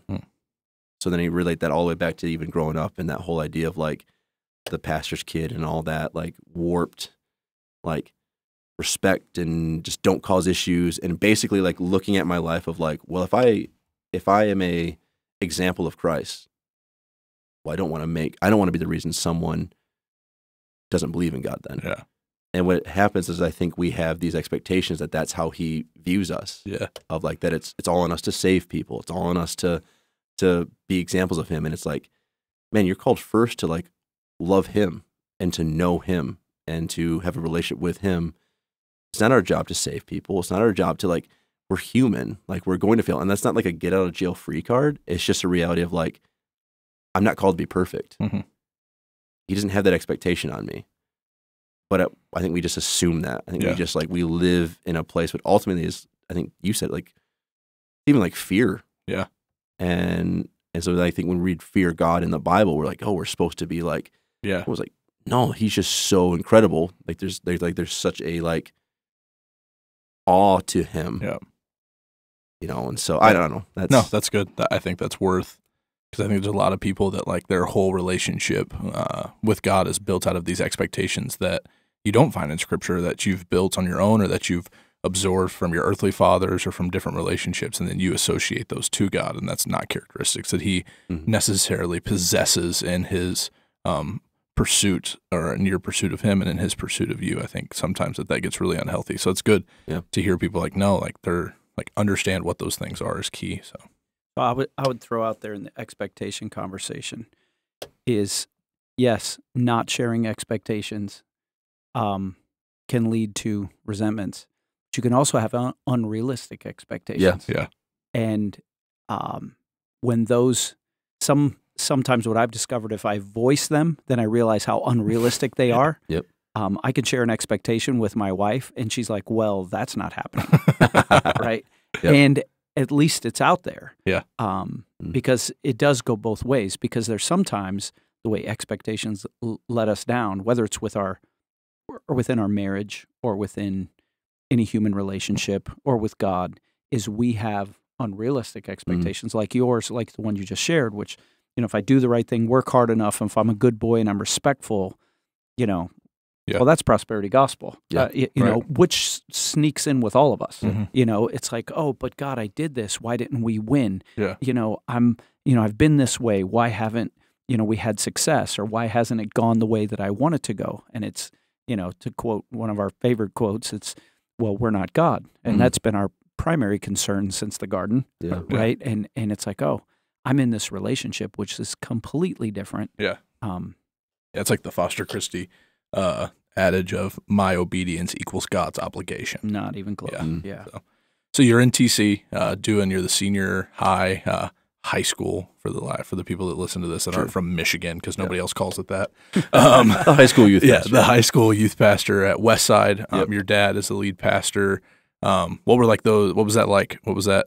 You guys were running and gunning. I've heard the stories. It's very much Disneyland from a church perspective, because like there wasn't. I mean, Westside was pretty thriving. Like it was like 15 to 1,800 people on Sundays. Like it was like rock and roll. When I got to elevate our student ministries, there was nights when we were hitting like 200 kids. The majority, we kind of fell right around that 125 to 150. So it was like, that felt like thriving and alive. And I had just come from a church where like we had 150 on a Sunday. So it was like that was like a eye-opening thing. The middle school youth pastor, like he was like incredibly talented, musician, speaker, like so it was just fun to do stuff. And so probably from like 15 to 18, it was just kind of like we were just rock. Like it was one of those, I tell people, it was like I could jump from the tallest building and fall flat on my face, and people would laugh and pick me back up and like, all right, get back up there and go again. Like we could just like do whatever is really what it felt like. And so up here doing that, my wife and I, like, we bought our first home, and like we were having people like over, and very much like the home we bought, like we bought it with a mentality of like it had a separate entrance and a room in the basement so people could come live with us. And so we had interns living with us. We had like no kids. So it was kind of like, yep, let's just live that life. And so I didn't think about it. Like we just kind of were doing. Yeah. Which was cool, which was fun. But like I don't have any regrets from that time. I don't any like there's no weird like, oh man, did we really do that? It's like, no, that was just awesome. Yeah. I don't think I was the best husband. Like I think it was like I came up here and some of the unspoken expectations I think I put on myself was almost right back into like, well, don't embarrass dad. Like, you know, people were big fans of him, and there's a lot of people at church, and so I was getting a chance to preach and speak, and so it was almost one of those like, you know, I got to get up there on Sunday and hit a home run. Like I can't get up there and be like John Clark's kid and not be able to do this. And so like there's some of that like expectation I put on myself. Obviously battling like knowledge versus heart and kind of getting back into more like the relational side of thing. I think making my name for myself. So there's so many like little like unspoken things that were just kind of happening behind the scenes that were like, because we were quote unquote successful. Yeah. Church, whatever. Like, I didn't think about all that other stuff. I just pushed it aside because it was just like, no, things are fun. Like things are happening. Like things are good. Yeah. So yeah, that was kind of those first couple of years up here. Yeah. Yeah, it was kind of like the glory days we call them because it really was. It was like so weird to be like, hey, we want to do this. Okay, go. Yeah. Like budget, like we're laughing. I don't remember looking at the budget. I just knew we had money to go do stuff. And so, yeah, we did. Oh, that's cool. And then 2018. So 2018,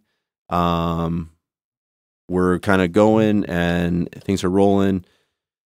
The conversation starts of the board comes to me and says, hey, like your dad's going to retire here in a couple of years. We want to start the idea of like a succession plan. And so like I get brought up as like the potential like future lead pastor. And this was my dad's retirement plan went from anywhere from like 3 years to 5 years to 10 years to I'll probably be around for a while. So it was just one of those like, why are we talking about this now? But okay, cool. So then we head into 2019 and things are still rolling. At this point, I think it was 2017, beginning of 2018, I had become the youth pastor. The middle school guy, he had left. He planted a church down in Detroit, gone that route. So I was just kind of youth pastor over all. And as we were kind of rolling, 2019 comes, my wife and I find out we're pregnant with our Holy first son. Dog. Yeah. The Knack King. Liam, Liamitis. And so pregnant, and then summer of 2019, towards the end, it gets found out that my father was more or less, the term used was misappropriation of funds, which I guess is just another form of embezzlement, more or less.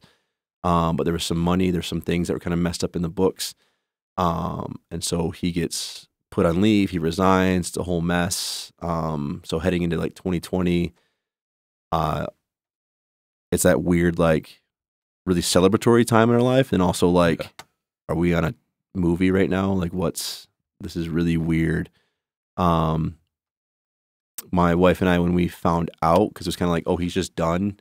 We had the conversation of like, well, it doesn't snow in North Carolina, which is where her family was, like super nice out there. Maybe we just dip. And it was very obvious and very apparent from even like the first conversation I had of like, hey, this is going on. I was like, no, we're supposed to stay. I really feel like we're supposed to stay. And she was very much like, okay, we'll stay. And so kind of fought that out for those last couple of months of 2019. And then in December of 2019, my father took his life. So ended up passing away. And that was one of those like, again, what is happening? Like, why is this happening? And went into 2020. My son was born March 16th of 2020, which means the world was shutting down. And The pandemic of which will not be named. yeah. Crazy experience, like no visitors at the hospital. Like I go out to get our bags. I'm met by a lady in a hazmat suit and 6 security guards. I'm like, I've been here. Like, I don't know what's going on.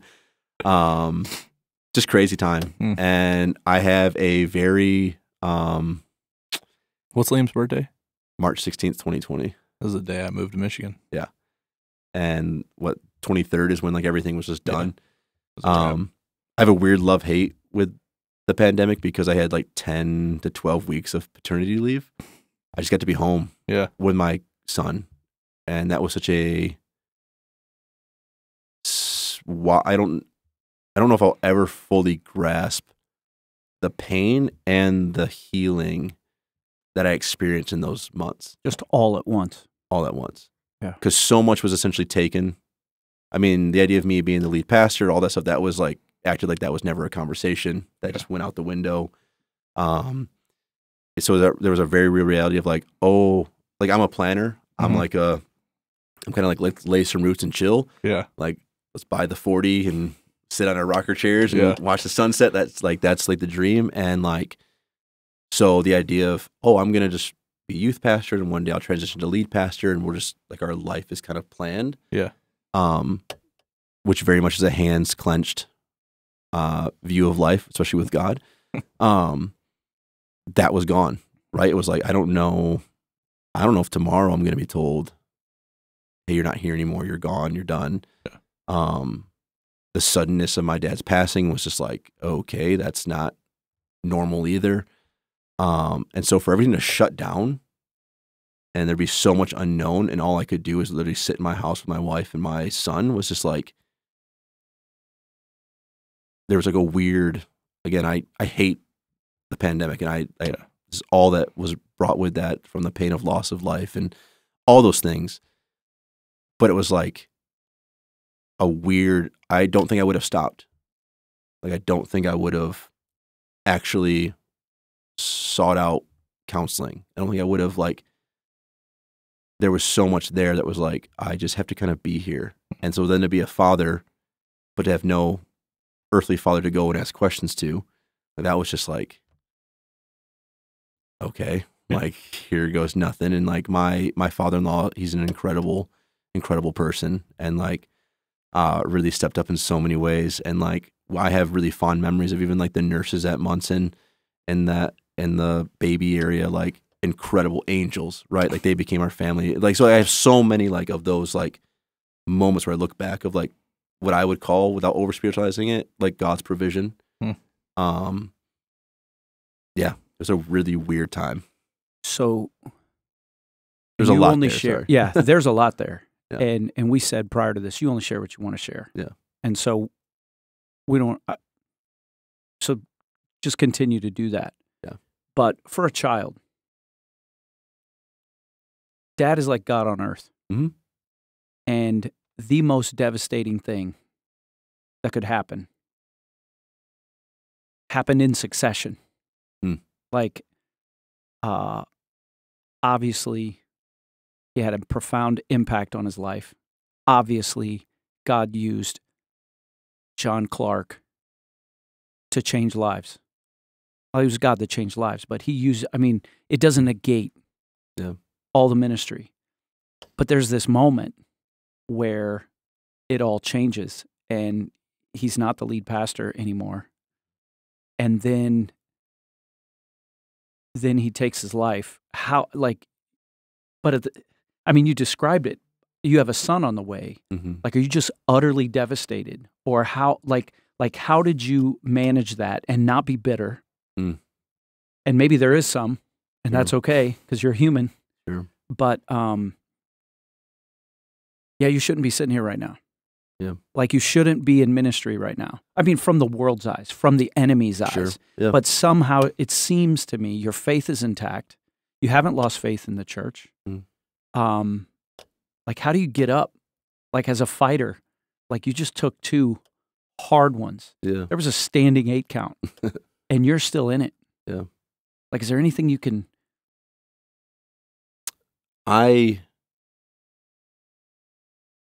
it really came down to that probably what I said earlier was like my faith was no longer solely centered on my father.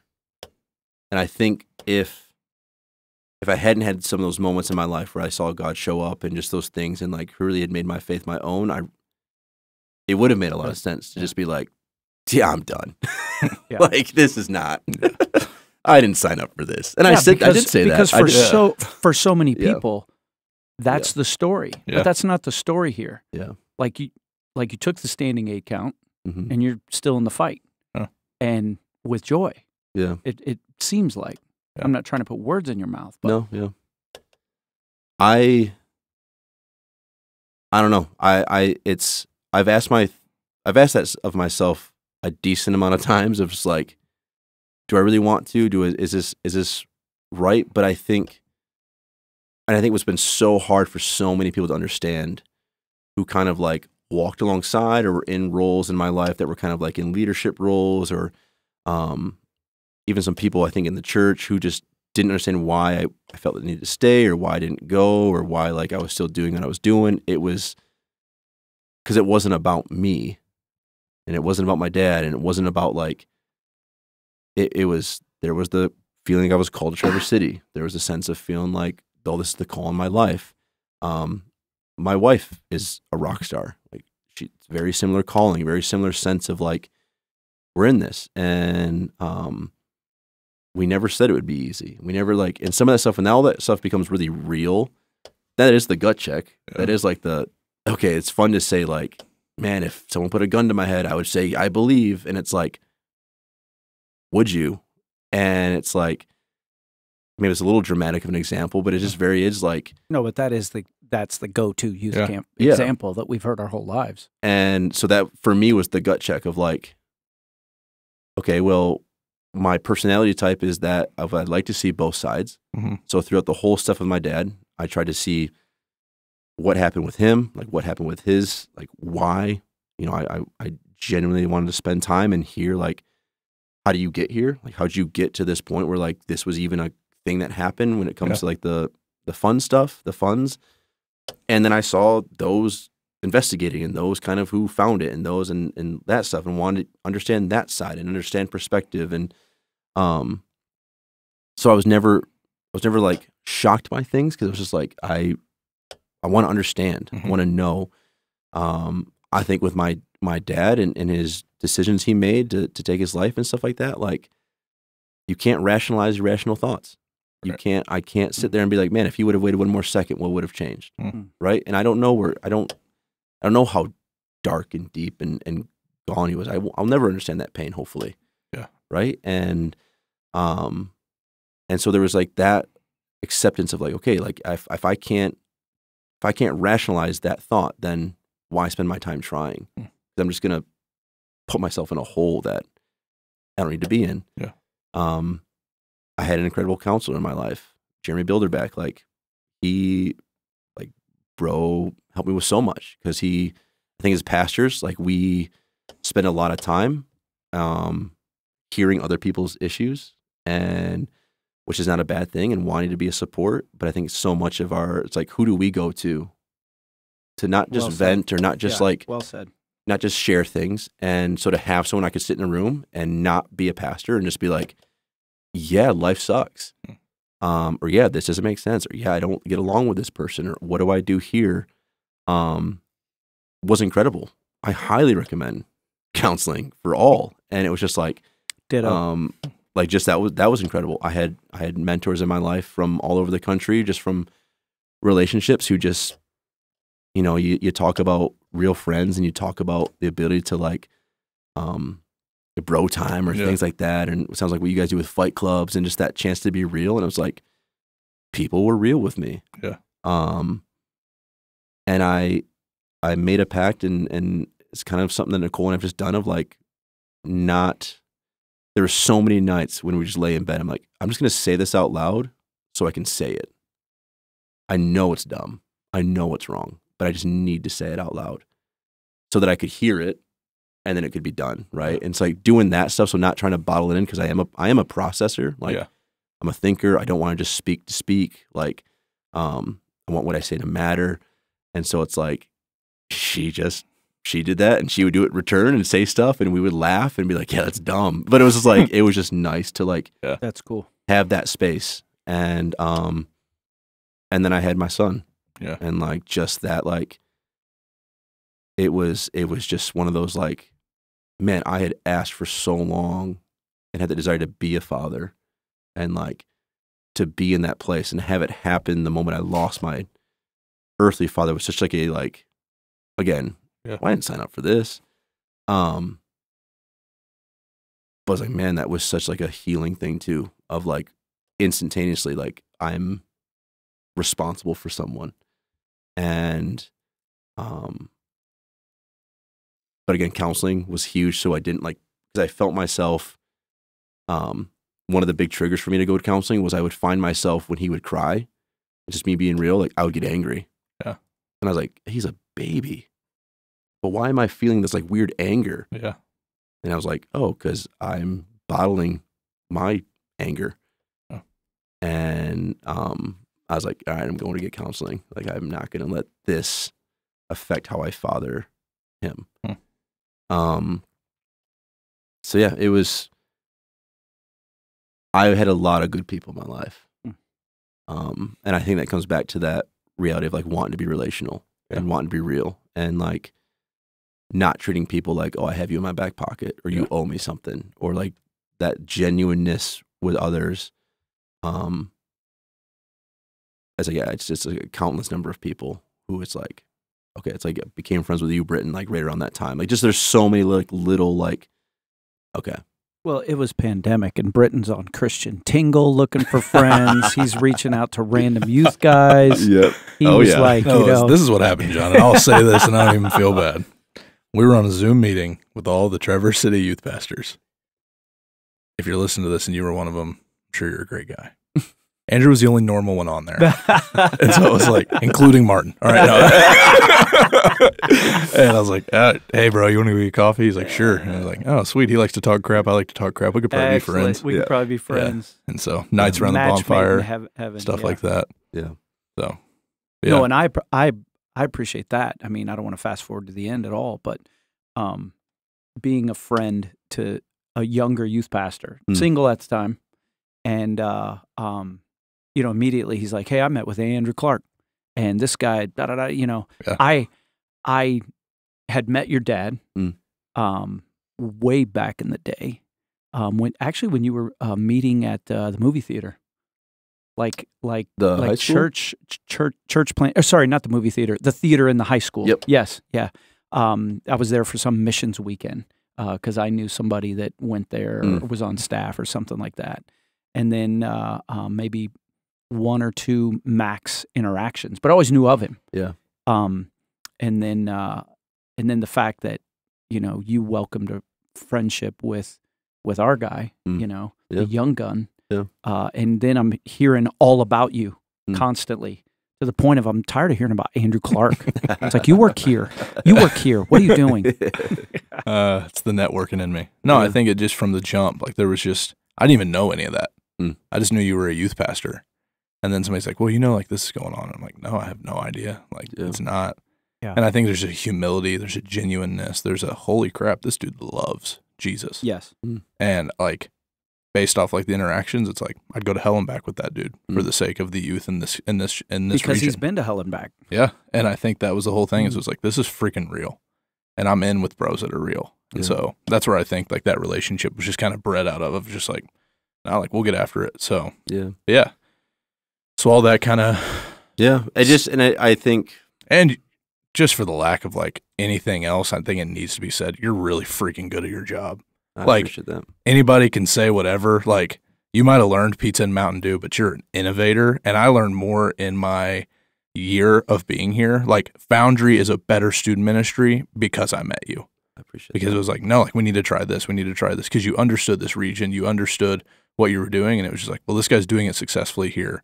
What do we need to implement that we're not? And so you're like no blowing smoke anywhere, like freaking pro. I appreciate that. And that's 100% true because we say things on the podcast we probably shouldn't. Yeah.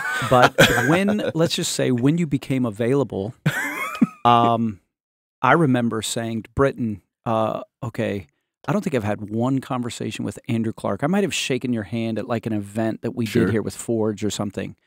But hearing through him and hearing through others, I was just like, hey, let's put a pin in that and just tell him if he can just sit tight for a second.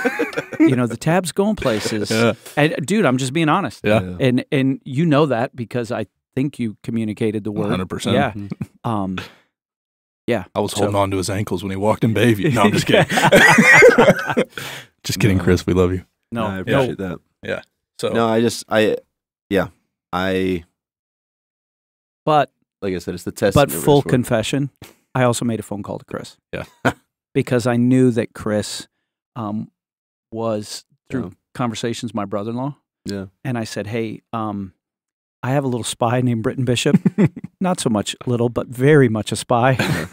And I said, there's about to be a free agent who is a blue chip player on the market. Yep. And I'm not taking any credit for that. I'm just saying Chris, I know, saw quality in you from the get-go. Yeah, I appreciate that. That was huge. Was even like when everything went down and I was done at Westside. They would go in a different direction and some of that kind of stuff. And it was like, okay, so what do I do? And what was interesting was, without going into detail, like how things ended there really almost played more of an impact in my view of ministry than like what happened with my dad. And so I had to spend some time where like I went and worked at a coffee shop and I did the whole like, man, am I supposed to do this? Like, it's almost like the 2-ish years of that, like everything, my dad, the pandemic, like, is he in, is he out? Like having kids, like all that kind of stuff was like finally boiled down into like, okay, am I supposed to do this? And one of the first people I reached out to was Chris Emery, and it was just like, I just need someone to talk to. I just need someone to talk to. And like, did I know that he was interested in me working at Bayview? Yeah, like he didn't hide it too well, but like, but I never felt pressure of like, if I only ever just met with him for coffee, that would be chill. Yeah. And like, it was just another one of those individuals who like, I could just be real with. And I pay a lot of credit to like the experience that I've already had there at Bayview, where it doesn't feel like a honeymoon stage, doesn't feel like there's, I think because like, I don't know, and if he listens to this, like he knew what I was about before he hired me. Yeah. And like, I felt like there was a genuine, like he was just being real with me. Yeah. And it was like that. It was like time with you guys. It was like time with some other friends of just like a couple moments here or there. It was still doing camp and being like, okay, like why now question everything? Right. And it was just like that stuff was still happening. It was like, okay, like, no, you're in this. Yeah. And full credit to Chris. And I don't know all the shenanigans or the machinations of way a different church works. I can just remember being at, it was probably a family dinner or one of my kids' birthday parties or his kids' birthday parties. And he said those exact words. If you need, you don't need confirmation. I mean, you guys work together and the Lord speaks to you. But his whole thing was, if this guy never comes, he goes, would I be, or how do you say it? He'd be lying if he didn't want him or you on his team. It was just it was a perfect fit. You were born and raised in that church. And you're gifted at what you do, and he really liked you, I think. Yeah, hopefully. His whole thing was, if all I do is love on a brother who's come through a really hellish year or two, then it's good. Yeah. And so I think those were his motives, and I'm not just saying that because I'm related to him. That was, No, I believe that, and that was what Nicole and I went back and forth a lot of that, of like, because she's very like, she's got good discernment. Like she's like, that's why she's still unsure of me. Yeah. Don't leave him anywhere near the fridge by himself. she's like on, Johnny V shows up. Like she's like, okay. Dude, like, well, you set me up for that. It was Britton's reception of your wedding, and you and Nicole are sitting there, and you're like, hey, so should I go to Bayview? or no, you said something like, so Chris, is he all right? And then I'm like, you wound me up. And then Nicole's like, lead pastor disease. She doesn't even talk like that. That was all in my head. But so she was like very much like, hey, let's be careful. And like I said, I think when I came to Traverse City, I think I felt some of that pressure again of like being a pastor's kid. And then the last 2-ish years felt even more weight of just like, I'm finding out that like my job's never fully guaranteed. Like, like there's just some of that pressure of just like, I'm just doing things to do things now. Like I'm just like trying to like constantly proving my worth is what I felt like.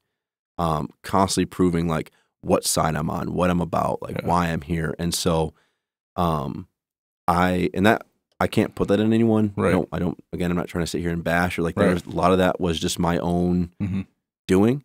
Again, probably unspoken expectations of myself. Yeah. Of how I, as a natural people pleaser at times of like, how to make others happy was like, well, I gotta show my worth. So I'll stay later. I'll go in earlier. I'll sacrifice this. And the first people we tend to sacrifice in ministry is our family because they get it.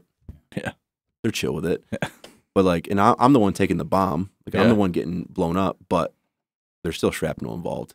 And that'll do just as much damage in the long run. And so that time between Westside and Bayview was huge for my marriage and for me as a father. And my daughter Lainey was born. And she was just like, and you can do it, Hope. And it was just like, an inside joke that just got dropped. That's a name she wanted. Maybe. I can neither confirm nor deny. But Andrea and Nicole stole it. I can neither confirm nor deny. No, they didn't steal it. They had it first. My grandma's name. You can still do it. You can still do it. I'm sorry, man. I threw you off track. Yeah, Andrea, go for it. But I got to be a husband and a father. Yeah. And just that. I worked at Fresh Coast Market as a coffee manager and just kind of like did the classic, just worked in coffee and worked a job Monday through Friday where I showed up at 6:30 and I left at 2 and I left work at work. And I, like, my only priority was being a husband and a father. And honestly, since Nicole and I were married, which has been 9 years now, and with 2 kids, like that had never been the main thing. Yeah. Even though, like, I think we preached that.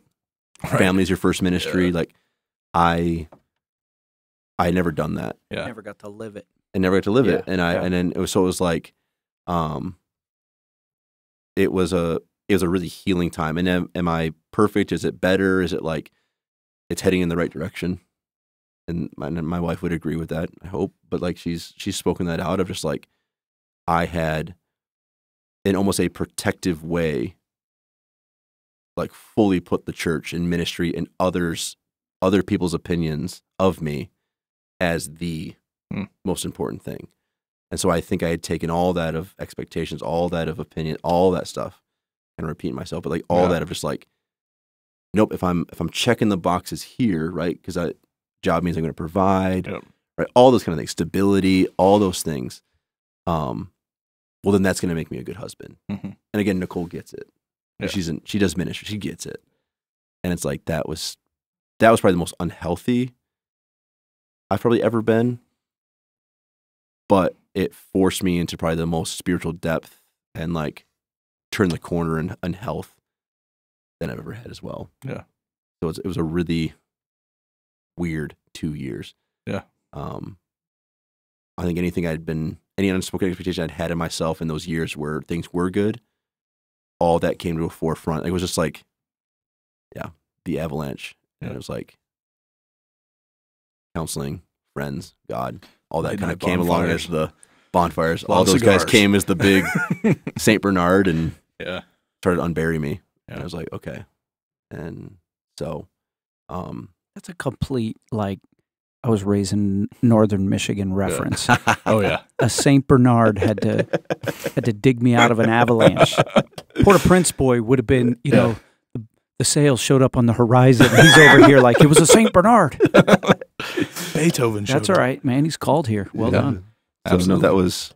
Well, thanks. I mean, thanks for sharing that. I know, like for our listeners, what a gift. Yeah. Because you don't have to come on here and talk about that. Sure. Intensely painful, intensely private, and do it in such a, not a pastoral way, but like a genuine lover of Jesus. Mm-hmm. Someone who learned how to worship again way. You know, I mean, you're teaching me sitting right there, and that's all I'm going to say about that. Yeah, absolutely, I appreciate that. Yeah, and you're a Bayview now, Yeah, and we're rocking. yeah, it's awesome. See it freeze out, see it camp, see it man up. Yeah, I can't wait. It's just fun. Yeah, To your point, like life is just better when you do it together. yeah, 100%. And that's like, I think ministry is already hard enough. Yep. And it's like, why try to isolate? Yeah, that's Like, been a why huge... not team up? Why not do things? And so like meeting with other youth pastors and just other pastors in general and like that community. Like Yeah, we can't say big C and it's kingdom. yeah, It is. I think that is just what I've learned in being in friendship and doing ministry alongside you and AJ and Adam that's here at the Tabernacle. Like, yeah, I'm learning over time that if we in the western parts of the world want to see the gospel move forward, it's going to take all of us. Mhm. And the last thing we need to do is quit shooting each other. Mhm. And so I think to like this morning, just sitting down at a table with 4 dudes that work at 4 really different churches Yeah. that could sit there and disagree for the whole morning, but instead we have a great time. We're laughing, joking Yeah. around, talking about burgers and all the stuff, right? Yeah. But I think that just speaks to, especially, and this is no shots at any older guys, but it's like, it speaks to the humility that I'm seeing more often than not Mhm. in next gen pastors that I'm encountering across the United States. Yeah. Because I think that there's just some guys, and I think we're learning it from the right places, but I think there's just some guys that we've watched it, maybe we grew up in it, and we saw what battling each other does to the church. Yeah. And I think for us, like, it's like, dude, I think we talked about it the other day. It was like, I don't freaking care if my kids go to Bayview, just go to church. Yeah. Like, it's just, if you have 50 kids and we have 15, like, sweet, we got 65 kids in northern Michigan that love Jesus. 100%. And so, but I think that humility is on display in your life. It's not it's genuine, it's authentic. Yeah. And I really appreciate our friendship. I really appreciate the brotherhood that this is. I think that Hope and Nicole can get annoyed with it, but the many inside jokes that we have. Hope gets frustrated because Andrew and I only speak to each other in one-liners. The fact that this podcast has been a conversation that wasn't just us saying sentences that don't go together is incredible. Yeah. Stay off the cheese, big dog. Yeah, I don't know. Anything else before we wrap it up? No, I love it. It's just been a pleasure listening to you, and you know, I'm glad our churches can work together. I'm glad that Britton has you in his life. I don't think that you can rescue his tab golf team. No, because he only uses a 5 Sorry, iron. his tab golf outing team, because I've already secured Chris on mine. Yeah. Well, that's the biggest disappointment of Andrew going to Bayview is this bro's horrible at golf. Oh, is he really? We played together once. He used his 5 iron and his putter. That's all you use? 100 yards. Well played. 100 yards at a time. Well Well played. It's like he knows eating an who elephant. he is. Yeah. 100 straight, then 250 crooked, I guess. Yeah. Love it. Yeah. Shout out M&M's. No free shout outs. Free shout outs. Andrew needs a goat skin. Skylar. Do you not have a goat skin? He's got one. How but can you be it's- friends with him it's and not this have a big. goat skin? I have a goat skin. It's like this big. All right, you need to get one of those big Yeah, man's love goat it. skins. Oh, It's sweet. like a, Sweet. Yeah. Anything else we want for free? No, I appreciate being on here. Absolutely, man. Love you guys. This Yeah. has been Love awesome. you too, bro. I've learned one thing today. Jesus is worth following, no matter your circumstance, no matter your situation. That all-in aspect is true from your life. You're a humble bro, and I think that I learned today, and I continue to learn, of what humility and serving Jesus looks like from you. So if you're listening to this, as a listener, make sure you share, like, subscribe, and Subscribe, unsubscribe, subscribe again. subscribe again. Because algorithms are real. Algorithms Sweet. are real. So I'll go do that. yeah. I don't know. He's reaching for the mic. Is this a moment? No. No, it's not a moment. Love you, Benj. Thanks for doing what you do, bro. Your haircut looks sick. Until next time, podcast family, this is John, Andrew, Benji, and Britton signing off.